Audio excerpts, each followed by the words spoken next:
At least for me, the main way that having more money makes me happier is that it makes me feel safe. I'm not really interested in kind of spending big amounts of money on things. I mean, other than like the donations I've done and projects and things like that. You can speak English or Chinese. Okay. Yeah. Нет, я могу по-русски отвечать тоже. 就是我会说俄语。俄语 Are you sure? 让你最兴奋的一件事情是什么？以太坊的生态这么成功是一个很开心的事情。这样的一件事情又是什么？2014年我开始做以太坊的时候，但是比特社区都说 No， 你们是骗子，比特币是唯一的货币，你们不要打破我们的垄断。Do you feel unsure? There's definitely things in Ethereum that constantly worry me. I think like the most kind of emotionally difficult challenges that I've had in Ethereum are less the technical ones, but the harder things are social problems and like people with kind of different interests and different desires, and making everyone happy was much more difficult than I expected. What's your dream? Yeah. I have many dreams, and yeah.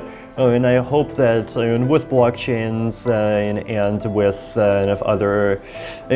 with other things as well, we can create a world that is more open and fair, a world where if anyone can participate.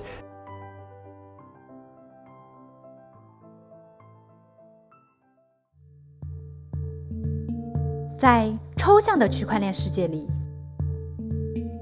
我将以专业的视角、轻松的口吻对话行业一线人物，拉近你与区块链的距离。不端不装，和小别一起走进区块链。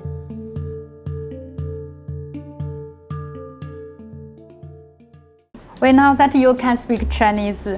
How many times you have been to China? You can speak English or Chinese. Okay. Yeah. Нет, я могу по-русски отвечать тоже. 就是我会说俄语。俄语 Are you sure? We don't know. We don't understand. I think maybe about 10 times. I don't remember. Definitely many times. My English is not good, but I will try my best. Okay. Yeah. 我的中文不太好，我可以试试用中文回答。Chinese. Okay. Are you sure? I'll try. Okay. 那你觉得中国最吸引你的是什么呢？中国的区块链的社区是一直很善良的，有很多的人做很多的有意思的项目。那文化方面呢？中国文化有没有吸引你的？对。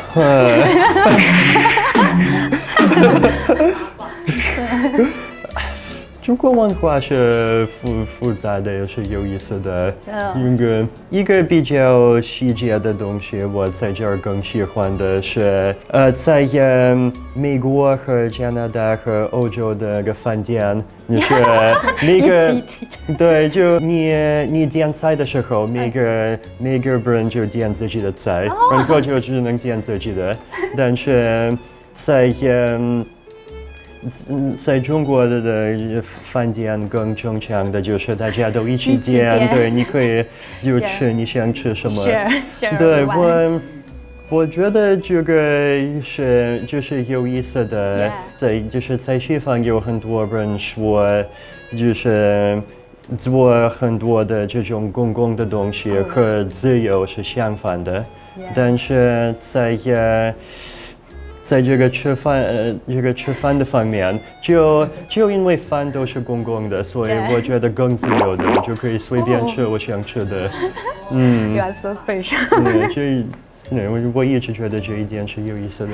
Yeah. What about 好处？西湖是漂亮的。你能不能和我们分享一下，就你做这以太坊这几年以来，让你最兴奋的一件事情是什么？然后让你最 disappoint 就沮丧的一件事情又是什么？最兴奋的事情可能是，最近2年，以太坊的个生态就变得特别大，成长了很多，所以3年如果发生了什么问题，我每次必须就自己参加，自己想怎么解决。但是现在就总有很多不同的什么的社区的组织，有很多不同的团队、不同的公司。哇 ，I know the word 公司。以太坊的生态这么成功是一个很开心的事情，不开心的事情可能最大的就是看这些就有很多其他的这些数字货币的社区的这个的最近的方向。就是第一个我是2014年我开始做以太坊的时候，我有在以太坊的社区有很多人喜欢这个项目，觉得是特别有意思，特别想参加，但是比特币的社区都说 no， 你们是骗局，比特币是唯一的货币，你们不要打破我们的垄断。这个以后就那个比特币的那个区块大小的那个战争开始了，然后个比特币的社区是完全分裂了。情况就让我发现，数字货币和做区块链的人的这个文化也有很多的问题，所以我们这个方面我们还是有很多要改善。哇哦，哇，他中文好好啊。Okay. Very good. In your daily life, what kind of thing do you feel excited with? Is coding the most exciting thing? Or maybe meeting a person who knows you very well? Or coming up with a fantastic idea? I think, first of all, just seeing other people in the Ethereum ecosystem build great things makes me excited. It's been good to see that the ecosystem, especially over the last year, has become really self-sustaining in a way that it was not before. And with a lot of independent projects just building things on top of it. Coding, I've definitely been doing more research than coding recently. And talking to interesting people definitely as well. Is your life busy? What is your daily life like? For the past year, how did you allocate your time? Research, coding, traveling? Some of everything. And sometimes it's research, and I continue to just travel between different countries constantly because either there's conferences or there's other just people that wants to talk to me, or people that I want to talk to. Like it could be the Ethereum community, it could be companies, it could be cryptographers and other academics. And so I do end up just traveling to different places, but then obviously I'm not talking to people all of the time. And kind of between that, I can get research done. I can sometimes get programming done, and then everything else in between that. What does money mean to you? How do you feel being rich? For yourself, how much money is enough? I think when you get more money, the thing that you realize about money is that, at least for me, the main way that having more money makes me happier is that it makes me feel safe. Like it makes me, just feel like, now I don't have to worry about like making more money for the next 50 years or more. I'm not really interested in kind of spending big amounts of money on things. I mean, other than like the donations I've done and projects and things like that. In China, young people at your degree are very anxious, since they have to worry about buying a house, marriage, child education, and peer pressure. Do you feel anxious? There's definitely things in Ethereum that constantly worry me. I think like the most kind of emotionally difficult challenges that I've had in Ethereum are less the technical ones, because like for technical problems it's easier. It's a problem and you can think about it, and either you solve it or you realize why it can't be solved and you try to solve a different problem. But the harder things are social problems. Like problems within the Ethereum community, even within the Ethereum Foundation, between different people. There was a lot more kind of difficulty in the Ethereum Foundation up until maybe about 2 years ago. So like you hear about how there's like many Ethereum co-founders, but then if not one of them are still working on the Ethereum platform. So there's many people that left, there's many people that were fighting each other, there's many people that were fighting each other and I had to remove one or both of them. There's many people that were just causing like different kinds of problems, and like people with kind of different interests and different desires, and making everyone happy was much more difficult than I expected. So there were right now I think there's less of that inside of the foundation, and I think the Ethereum Foundation is kind of internally kind of very harmonious right now, but in the Ethereum community there are those kinds of challenges too. What makes you start to interested in blockchain? Which aspect of blockchain is most appealing to you?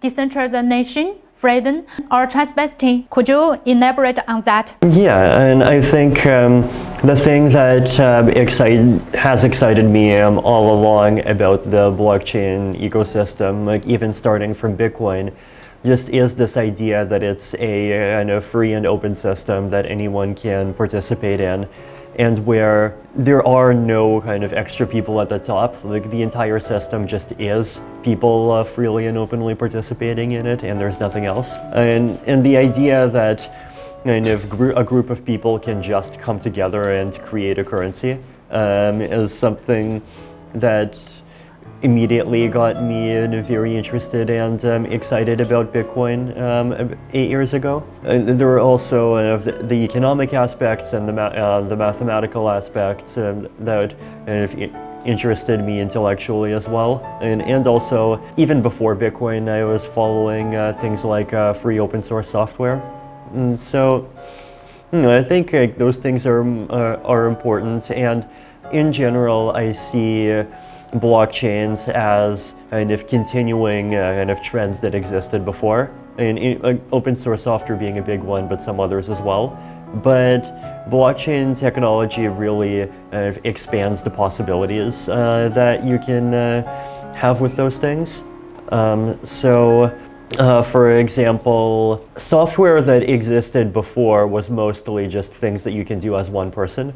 But blockchains allow large groups of many thousands of people to cooperate with each other and interact with each other and form their own clubs, organizations, like DAOs and all these other things.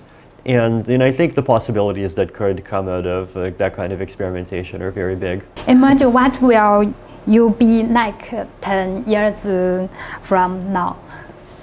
Yeah. Wow! It depends on how the progress of Ethereum goes, and if the blockchains kind of succeed in the way that we're all expecting and hoping, the extent to which there are kind of more things to do to continue making blockchains better. Like I could see myself still even then still actively participating in Ethereum. Yeah. But there are other things that I want to do as well. Like and I mentioned cryptography and economics and some of these other things. Okay. ETH 2.0 is coming. What are the most exciting features? So Ethereum 2.0 has two major big parts to it. One of them is Casper, the proof of stake algorithm, and the other is sharding for scalability. Scalability itself, I think, is something to be very excited about because right now it's obvious that very many people want to build and do things on Ethereum. Like even yesterday, for example, the transaction fees that people paid on the Ethereum blockchain were higher than on the Bitcoin blockchain. And there is just obviously a lot of people that just really wants to build and do and use things. And right now there's not enough space for them, right? Yeah. Like right now, the blockchain has been kind of almost full for a long time. And this week, the blockchain's capacity, the gas limit, increased by 25% from 8 million to 10 million, and the blockchain is still completely full. So, the fact, I think, the Ethereum massively increasing its scalability with sharding is something that really will greatly increase just the number and the kinds of things that people can do on the platform.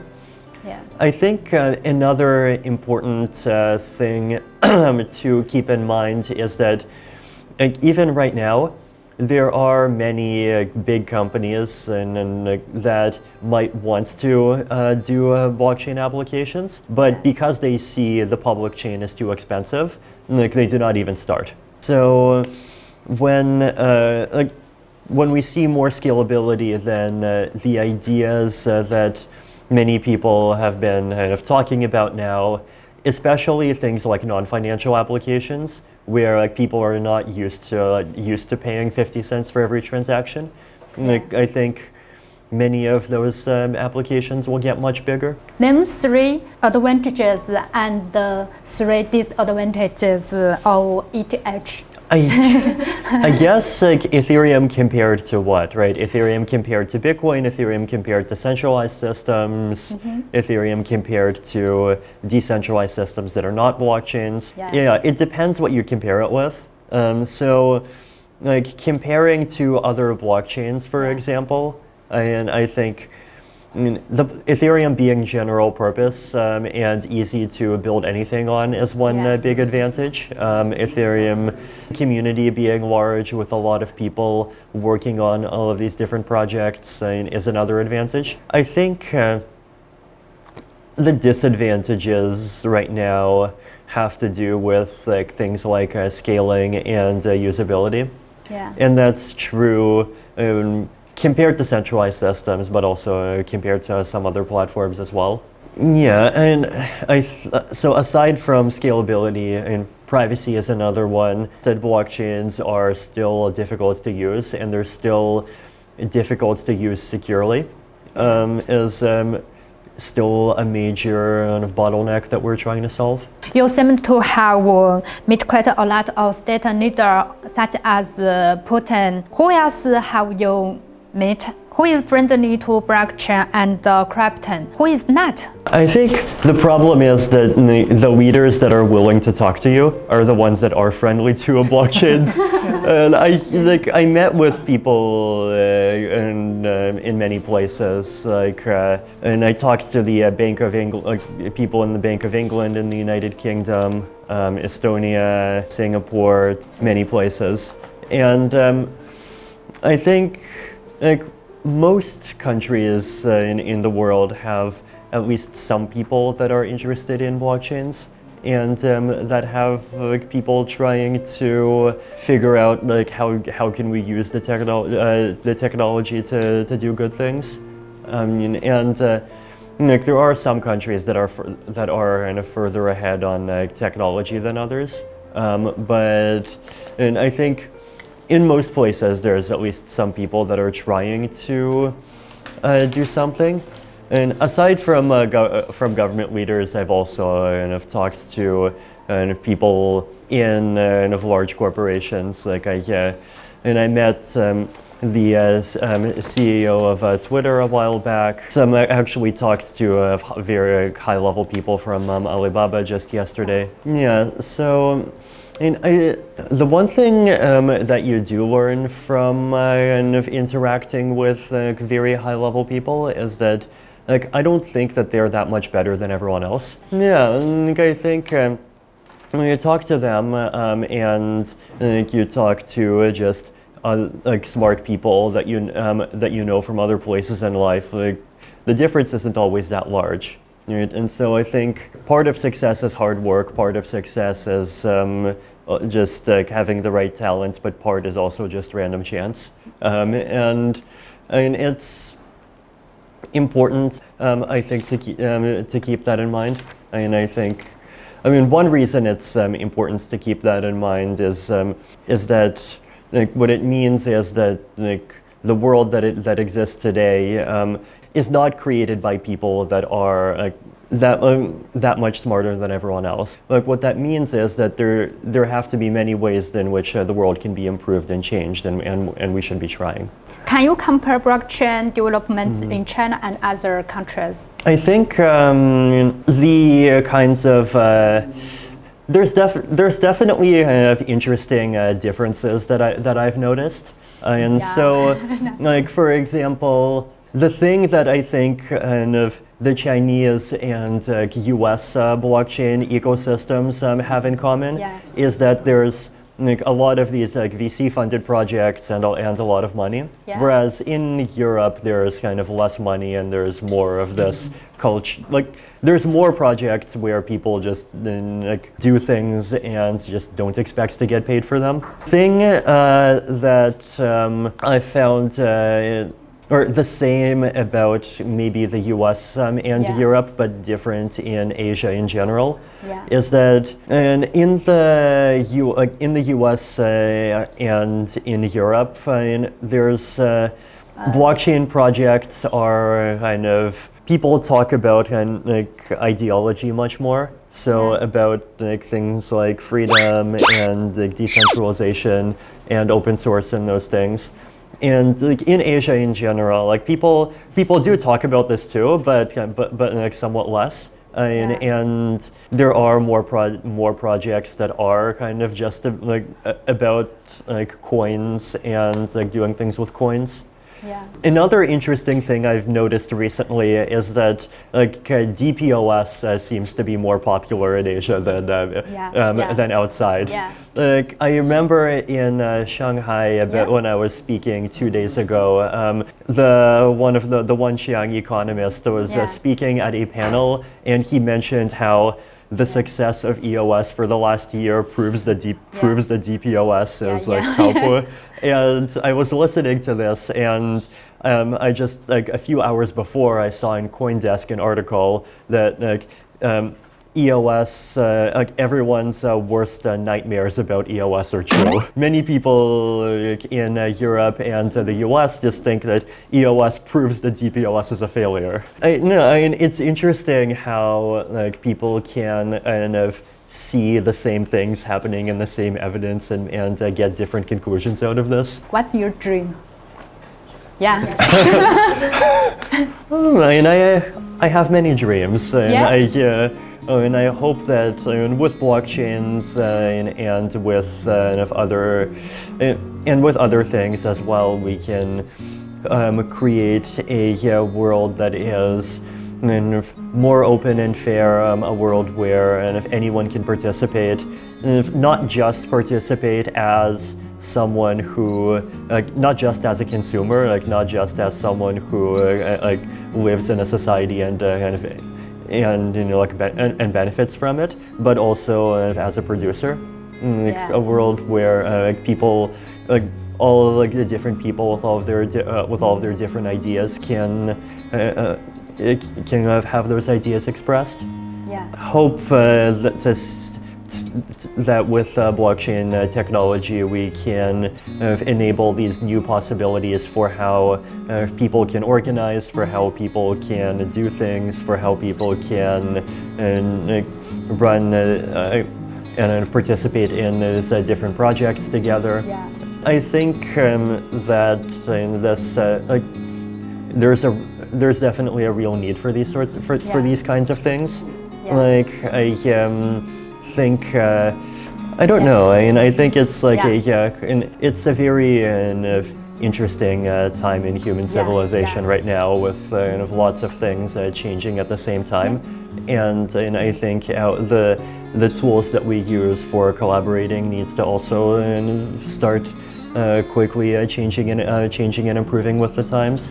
And I think just blockchains as a platform are one thing that can make it easier for those things to happen. And I think that there are other things other than blockchains that I care about as well. And so like I've been recently participating in this kind of radical exchange movement, which is looking at things like hamburger taxes, quadratic voting, quadratic funding, like these different economic mechanisms that basically allow large groups of people to basically cooperate and figure out how to run different projects without needing to rely as much on some centralized operator telling everyone what to do. And there's a lot of these interesting ideas that use very new insights from economics that haven't really been tried yet at scale. And I think it would be interesting if they could be.